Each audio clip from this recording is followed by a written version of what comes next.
Summer COVID surge, should you get a booster shot? As summer unfolds, a concerning trend is emerging. COVID cases are on the rise across the United States. This situation prompts a critical question for many: what are my risks, and should I consider getting another vaccine? As of July 15, the Centers for Disease Control and Prevention, CDC, reported that COVID cases were either increasing or likely increasing in 27 states, including Texas, Illinois, Kentucky, Virginia, and Ohio. This uptick is alarming, especially as the rates of positive COVID tests have also been climbing in recent weeks, particularly in the southern regions of the country. The current dominant variant in the U.S. is N.B.1.8.1, which accounts for 43% of all new COVID cases. This variant is a descendant of the XDD.1.5.1 strain, which itself is related to the Omicron variant. Earlier this year, N.B.1.8.1 was linked to a significant increase in hospitalizations in China, raising concerns about its impact here. Interestingly, this variant has been informally dubbed razorblade throat due to anecdotal reports of individuals experiencing particularly painful sore throats. Dr. William Schaffner, an infectious disease expert at Vanderbilt University Medical Center, points out that while sore throats have been a common symptom of COVID since its onset, the clinical spectrum of the disease has likely not changed significantly. With the rise in cases, many are left wondering, do I need a COVID booster? When will the new vaccines be available? The increase in cases comes at a time when many Americans may not have received a COVID shot in over a year. In May, the Food and Drug Administration, FDA, requested that vaccine manufacturers update their COVID vaccines to target the LP.8.1 strain, which is another offshoot of Omicron that began spreading widely in 2023 and currently represents 31% of new cases.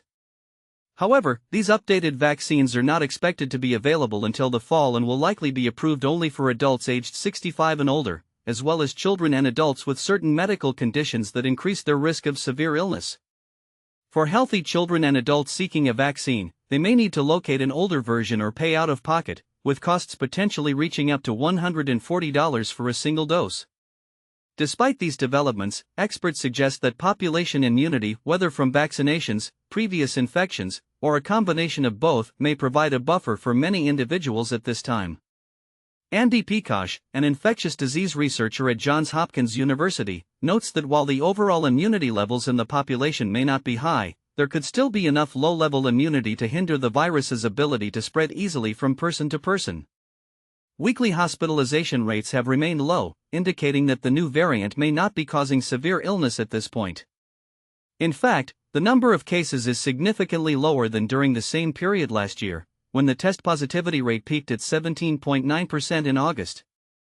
This year, the positivity rate has yet to reach even 5%. Pekosh explains that it is not uncommon for COVID cases to rise during the summer months, as people tend to congregate indoors to escape the heat. However, he remains optimistic that any potential summer surge will be minor. The variants have been around for a while and haven't caused any major surges up until now, he states. So again, I'm hopeful that if we see a surge, it'll be a low-level surge compared to previous years. Dr. Ofer Levy, who directs the Precision Vaccines program at Boston Children's Hospital and has advised the FDA, emphasizes that individuals at high risk for severe illness should consider getting a COVID shot if they can find one. High-risk groups include older adults, individuals with weakened immune systems, pregnant women, and those with underlying health conditions such as asthma and heart disease. Levy stresses the importance of vaccination for those who haven't received a shot in over a year, as their immunity is likely diminished. If you're in a high-risk group and you're in a state where cases are rising, you may want to just get the first available appointment and get a shot to protect yourself, he advises. High-risk individuals can then think about getting an additional COVID shot when the updated vaccines become available in the fall. Dr. Schaffner suggests that those in high-risk categories might also want to consider wearing masks during indoor activities, such as going to the movies. On the other hand, healthy adults and children may have the luxury of waiting longer before receiving another shot. Levy adds, if you're in a lower risk group, that's where things get fuzzy. I mean, if you want a vaccine and your healthcare provider agrees and you can get it, then go for it. Dr. Michael Phillips, an infectious disease specialist at NYU Langone, notes that the majority of positive COVID tests he encounters are among immunocompromised and older adults. For those who haven't received a COVID shot in years, he believes there's no immediate cause for concern. If you're younger and otherwise healthy, I think you're okay, Phillips states. However, if you have underlying pulmonary issues or are in an older age group, that's when you should really consult with a doctor and ask, should I be getting a booster for COVID? He also mentions that NYU Langone has seen a 40% decrease in positive COVID tests since February. Fatima Amika, a senior analyst at the Center for Outbreak Response Innovation at Johns Hopkins, anticipates that the current wave will peak around September. Schaffner warns to expect another wave in late fall and winter, noting, COVID has two increases each year. Everyone is familiar with the winter increase that coincides with flu and RSV. In conclusion, as we navigate this summer's rise in COVID cases, it's essential to stay informed and consider personal health risks. What are your thoughts on the current situation? Do you believe it's time for another vaccine, or do you think the existing immunity is sufficient? Share your opinions in the comments below. COVID-19 Summer Surge, what you need to know. The summer surge of COVID-19 appears to be taking hold in the tri-state region, with rising cases observed in northern Kentucky, southeast Indiana, and southwest Ohio. According to Philip Graham, manager of Northern Kentucky Health's Informatics and Surveillance Program, wastewater analysis is revealing a growing presence of the virus. Wastewater surveillance can provide early warnings about actual case numbers because people often shed the virus before seeking medical care, he explains. This is why we're seeing a steady increase in confirmed cases in Kentucky, as seen on the state's dashboard at https://dashboard.chfs.ky/views/dph_001_dashboard/wastewater-VRUSDA-TETRACIKE-RCOVID-190. Graham notes that hospitalizations and doctor visits are still low, but officials anticipate a shift in the coming weeks. He highlights that the surge from July to August is not uncommon, as noted in a recent Cincinnati Ed Edition report, https://www.wvisu.org/show/cincinnati-edition/2024-08-13/COVID-summer-surge-stay-healthy. People tend to get vaccinated around the winter season, and boosters are often administered near that time, he says. Since the winter was relatively mild, many people haven't had much exposure to the virus in years. This means their immune systems may not respond as strongly now. Despite these trends, public health advice remains consistent. Graham emphasizes that getting a booster isn't too late, especially for those who didn't receive one last winter. A booster could still offer protection, even if you didn't get one before, he states. The top recommendation remains, stay home if you're sick. If you're out, wear a mask in crowded places. Travelers should consider wearing masks when necessary. In southwest Ohio, the Dayton Area Wastewater Treatment Plant is showing moderate to increasing levels of the virus, according to the Ohio Department of Health, https://data.ohio.gov/wps/portal/gov/data/views/ohio-wastewater-monitoring-data. Meanwhile, in southeast Indiana, 3 wastewater sites have participated in surveillance, but only one is currently active. It shows low but rising levels of the virus. The article underscores the importance of continued monitoring, with wastewater surveillance set to continue beyond the pandemic. https://www.wvisu.org/local-news/2021-01-25/wastewater-surveillance-to-be-track-beyond-COVID. As vaccination rates remain low, health officials are preparing for potential spikes in illnesses. https://www.wvisu.org/health/2024-1201-vaccination-rates-low-health-illness-spike.